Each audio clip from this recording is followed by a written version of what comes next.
Hi there, I cannot cook. Let's make orange sorbet.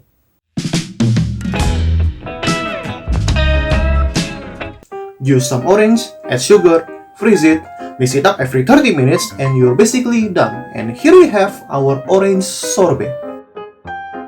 Apparently, orange sorbet only need 2 ingredients, just orange and sugar.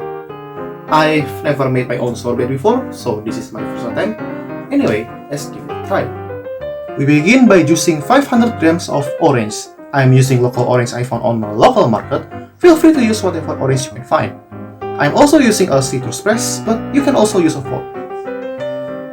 After that, add some sugar. The more sugar you add, the smoother the sorbet will be. I'm not smart enough to explain why, so you have to take my word for it. Let's give it a taste.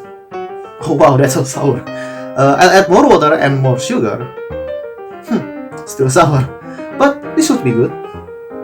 After that, add it to a mixing bowl and freeze it for 1 hour. After 1 hour, we need to destroy larger chunks of ice. So, to do that, I made 2 separate batches. I use a hand mixer for one and a whisk for the other one. After that, return to the freezer for 30 minutes. After 30 minutes, take them out, mix them again, and freeze them again. We have to do this about 4 times before leaving them overnight. First, let's try the one that I mixed with a hand mixer. This has frozen quite nicely.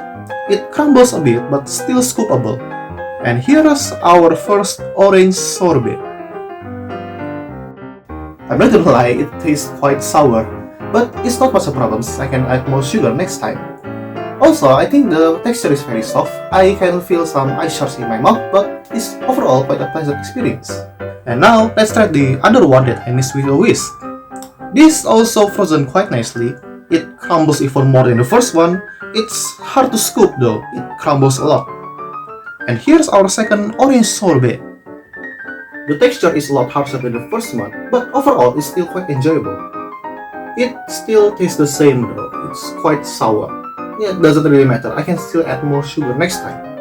And so, as someone who cannot cook, I really recommend this recipe. It's very easy, even though it's quite time consuming. Also, I don't think you need to invest in hand mixer. I think a whisk is enough. It's still quite good.